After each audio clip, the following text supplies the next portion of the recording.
Use in चोकर hitch. अगर हमने ये हमारे पास क्या है, एक पाइप है और इसे हमने क्या किया हुआ है, एक चोकर हिच मीन्स के स्लैंग हमने यूज किया है चोकर हिच में। सेम भी अगर मैं कह दूं ना कि हमने क्या कर दिया, स्लैंग इसे रैप किया है, तो ये जो रैप स्लैंग हुआ है इसका कितना लेंथ होगा, कितना यूज हुआ है, तो आज इसको कैलकुलेट करना है। मिसाल के तौर पर मैं ऐसे करता हूँ कि यहाँ से एक सर्कल निकाल लेता हूँ, यहाँ में रख देता हूँ, और यहाँ से लेकर यहाँ का इसका डायमीटर जो है 1 मीटर है, और इसका रेडियस जो है हमारे पास क्या 0.5 मीटर है। तो मैं यही एक सर्कल निकाल लेता हूँ और यहाँ पर रख देता हूँ, और इसका डायमीटर क्या रख देता हूँ 1 मीटर है, और रेडियस क्या है 0.5 है। क्यों 0.5 है, कि हमें पता है कि रेडियस किसकी बराबर होगी, डायमीटर डिवाइडेड बाई 2। अगर डायमीटर 1 है तो रेडियस हमारे पास क्या होगी 0.5 होगी। तो इसीलिए मैं कहता हूँ कि रेडियस हमारे पास क्या है 0.5 है, और डायमीटर हमारे पास क्या है 1 मीटर है। और हमें ये भी मालूम है कि डायमीटर हमारे पास क्या होगी, diameter is equal to twice of radius. अगर हम रेडियस का ट्वाइस लेंगे तो हमारे पास ये किसकी बराबर होगी, डायमीटर की बराबर होगी। अगर हम डायमीटर की हाफ लेंगे तो हमारे पास ये रेडियस की बराबर होगी।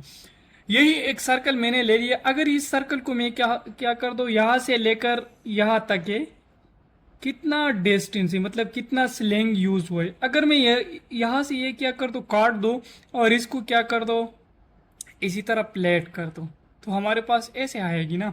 तो यहां से लेकर यहां तक कितना रेडियस स्लैंग का लेंथ यूज हुआ है, और हम इसको कहते हैं सरकमपेरेंस। इस सर्कल का जितना भी सरकमपेरेंस होगा उतना ही स्लैंग का लेंथ यूज होगी।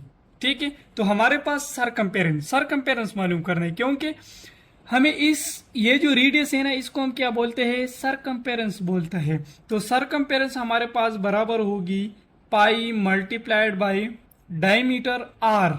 ऐसे हम भी लिख सकते हैं, pi circumference is equal to pi multiplied by twice of R. अगर हमें कभी आर दिया गया है और आपको बोलता है कि कितनी स्लैंग यूज हुआ इन चोकर हिच में, तो आप आर के साथ 2 लेंगे। ठीक है, अगर डायमीटर दिए गए तो पाई मल्टीप्लाइड बाय डायमीटर। हमें पता है कि पाई का वैल्यू क्या है 3.14, और डाई हमारे पास क्या है 1 मीटर है। अगर मैं इन दोनों को मल्टीप्लाई करो तो अगर 3.14 मल्टीप्लाइड बाई 1 तो वही वैल्यू आएगी। तो सरकमपेरेंस हमारे पास होगी क्या 3.14 मीटर। या यहाँ अगर हम लेंगे तो circumference is equal to 3.14 multiplied by 2 multiplied by 0.5। अगर मैं इसको भी करूँ तो हमारे पास सेम वही आएगा 3.14 मीटर। तो हमारे पास ये जो स्लैंग यूज हुआ है ना, ये कितना होगा 3.14 मीटर स्लैंग इस चोकर हिच में यूज होगी। क्योंकि अगर हमारे पास ये 0.5 रेडियस है इस पाइप का, या 1 डायमीटर है, तो ये हमारे पास क्या होगी स्लैंग, ये जो चोकर हिच में इतनी ही स्लैंग यूज होगी।